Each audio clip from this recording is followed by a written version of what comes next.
मैं नित्य कथा में कहता हूं, बिनु सत्संग विवेक न होई, राम कृपा बिनु सुलभ न सोई। जब तक सत्संग की महिमा नहीं हो और राम जी के श्याम जी की महिमा नहीं हो, कोई भी प्राणी कथा सुनने का अधिकारी नहीं होता है। आप सभी श्रोताओं का हुआ और दूर दूर से कोई तिलगा से, कोई भिखारी से, लोटान से, रावण इत्यादि सब जगह से आए हैं। राम कृपा बिना सुलभ न सोई। और जब तक राम जी चाहे तो हर कार्य हो जाता है और मन में पूर्ण हो जाता है। बस लेकिन ध्यान के लिए भी चाहिए, यदि आप उस रास्ते से जा ही नहीं रहे हैं तो परमात्मा उस रास्ता को थोड़ी बताएंगे। सुदामा चरित्र की कथा में श्रवण करेंगे कि आप बिहारी से मिलने के लिए एक कदम आगे बढ़ाएंगे तो मेरे परमात्मा 2 कदम आगे बढ़ाते हैं आपसे मिलने के लिए। और यदि आप कदम ही ना बढ़ाएं और यहीं से कदम को जमा के बैठ जाएं तो कहां मंदिर पे आएंगे, कथा श्रवण करने को कहां पाएंगे।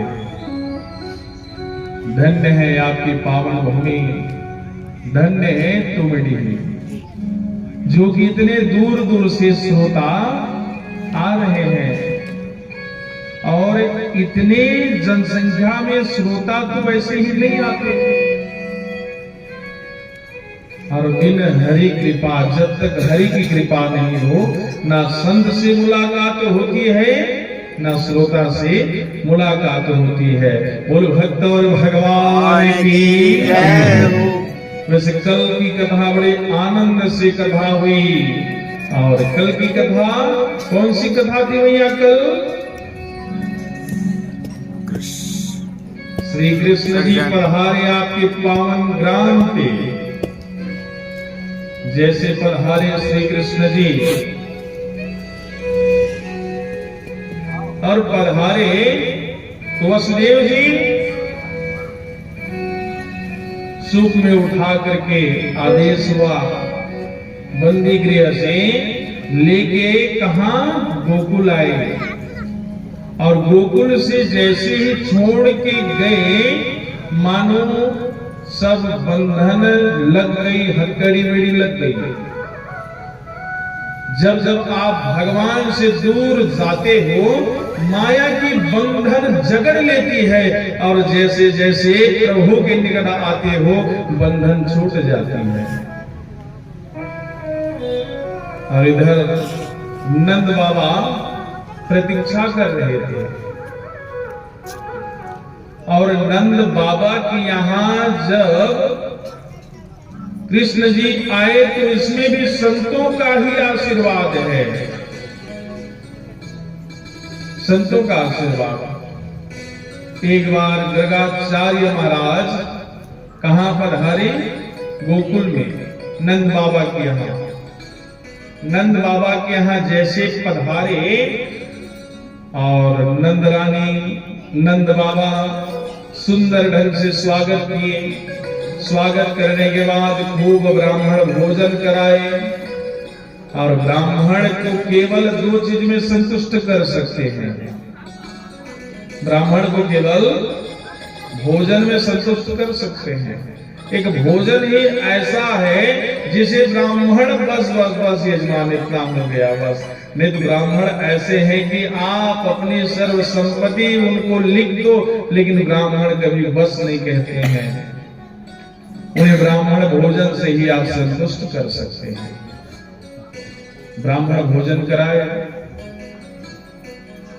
जैसे कराए अब नंदरानी जी घूंघटा लगाई हैं। आजकल तो फैशन हो गया, आजकल तो ऐसे ऐसे विचित्र विचित्र वस्त्र पहनते हैं कि पल्लू का पता नहीं तो घूंघट कहां से लगाएगा। क्या हो गया? अब पल्लू ही पता नहीं तो घूंघट कहां से लगाए? तो वहां नंदरानी जी घूंघट लगाई थी, और घूंघट लगाने के बाद जब ब्राह्मण की सेवा की और सेवा करने के बाद जब प्रणाम की तो महाराज जी आशीर्वाद की झड़ी लगा दिए। यशस्वी भव पुत्रवती भव, आशीर्वाद ब्राह्मण के मुख से आशीर्वाद को सुनते ही नंद बाबा ब्राह्मण की ओर देखे, महाराज ये तो 75 वर्ष हो गया है, अभी तक तो कुछ हुआ नहीं, तो आगे का तो क्या संभव। अब 75 वर्ष हो गए हैं नंद बाबा नंदरानी को, और अभी तक तो नहीं हुआ। ब्राह्मण कहे, ब्राह्मण का मुख कितने होते हैं? तो एक होता है अग्नि, अग्नि में स्वाहा, और ब्राह्मण में आहा मुख। तो ब्राह्मण के मुख से जब निकल गया, मानो परमात्मा के मुख से निकल गया, ब्राह्मण के मुख से तो निकल गया आशीर्वाद। तो क्या किया जाए? बोले पुत्र होष्ट यज्ञ किया जाए, संतान गोपाल शास्त्र की यज्ञ किया जाए। 108 पंडित को बुलाए, और पंडित को बुला करके यज्ञ अनुष्ठान आरंभ हुआ। आरंभ जैसे हुआ, महाराज लोग माला झोली लेके बैठे, और बैठने के बाद तब तक भंडारी आवाज लगा दी, महाराज भोजन तैयार है, भोजन पा लीजिए। और ब्राह्मण तो होते ही हैं भोजन के प्रिय। अब कहेंगे चलो अब भूख भी लग रही है, थोड़ा सा पा लेते हैं, उसके बाद फिर मंत्र जाप तो होता रहेगा। अभी तो आज पहला दिन है, सो भोजन करने को चले गए। जैसे भोजन करने को गए, और जाने के बाद भोजन जब किए आनंद के साथ, और फिर माला झोली लेके बैठने लगे, निंदा देवी आ गई। बोले महाराज भोजन तो ज्यादा किए हो, अब तो मेरी कब्जा में आना है। सभी ब्राह्मण देवताओं को नींद आने लगी। जैसे नींद आने लगी, कहे अभी तो आज प्रथम दिन है, चलो तनिक आराम कर लेते हैं, उसके बाद फिर मंत्र जाप करेंगे। आराम करने को चले गए। जैसे दोपहर को आए, दोपहर को पुनः वही भंडारी आवाज लगा दी, महाराज खीर रबड़ी मालपुआ बनी है। ब्राह्मण के मुख में पानी आ गया। बोले पूजा बाद में करेंगे, पहले पा लेते हैं। और गए, खूब रबड़ी मालपुआ चटकार के साथ सेवन करने लगे। सेवन करते ही फिर माला झोले लेके बैठने लगे, तो फिर निंद्रा देवी आ गई। सभी ब्राह्मण देवताओं को नींद आने लगी। करीब 11 दिन तक अनुष्ठान चले, लेकिन 11 दिन में एक भी माला नहीं फेर पाए। लेकिन मेरे परमात्मा को आना पड़ा, एक भी माला नहीं फेर पाए। और जैसे ब्राह्मण तृप्त होते, भोजन से तृप्त होते, तृप्त होने के बाद मानो संतुष्ट हो जाते और मन निर्मल हो जाता, उस समय मेरे परमात्मा को याद करते कि हे भगवान आप ही लाला बन के आ जाओ। और यही संतों की प्रसाद, संतों की आशीर्वाद से आज नंद बाबा के घर कौन आए हैं? कृष्ण जी आए हैं। कृष्ण जैसे आए, आने के बाद रात्रि को 12 बजे, रोहिणी नक्षत्र बुधवार का दिन आए हैं। आने के बाद जब पता चली, सुनंदा गई दौड़ते हुए अपने भैया के पास, और नंद बाबा तो यमुना के किनारे बैठ के मंत्र जाप कर रहे थे। लेकिन मंत्र जाप करते करते मंत्र भी भूल गए थे, और मंत्र भी जाप करते थे। अभी तो पतो नहीं आगे को, अभी तो भयो नहीं आगे को पतो नहीं। अब वो भी मंत्र भूल गए हैं, कह रहे हैं अभी तो भयो नहीं आगे को पतो नहीं। यही मंत्र जाप करते हैं। मंत्र जाप जैसे करने लगे, सुनंदा आई, भैया को तो बधाई चाहिए, बधाई चाहिए। अब नंद बाबा कहे, बहन का बात हुई, का भयो, का भयो? सुनंदा कही, भैया को तो बधाई हो चाहिए, भाभी की 9 लखा हार चाहिए। बोले बहन जो चाहिए ले ले, सब बता बहन, अब ये 75 वर्ष के हो गए, हाथ टेक ना जाए। बोले का भयो, का भयो? कहे सुनंदा, लाला भयो। नंद बाबा खुशी से नाचने लगे और नाचते हुए आए हैं घर, और घर के आके देखे तो बड़ा ही सुंदर नन्हा सा गोपाल जी पधारे हैं। बोल कृष्ण कन्हैया लाल की। नंद उत्सव उत्पन्ने जात हतो महामना, आहि विप्रान वेद ज्ञान स्वानत, श्रुतिलंकृतः। विद्वान ब्राह्मण बुलाए, नौवा बुलाए, ओ नौवा लगा दे भाई, लाला भयो। और जैसे लाला भयो, मानो नंद बाबा अपने सब कुछ निछावर करने लगे।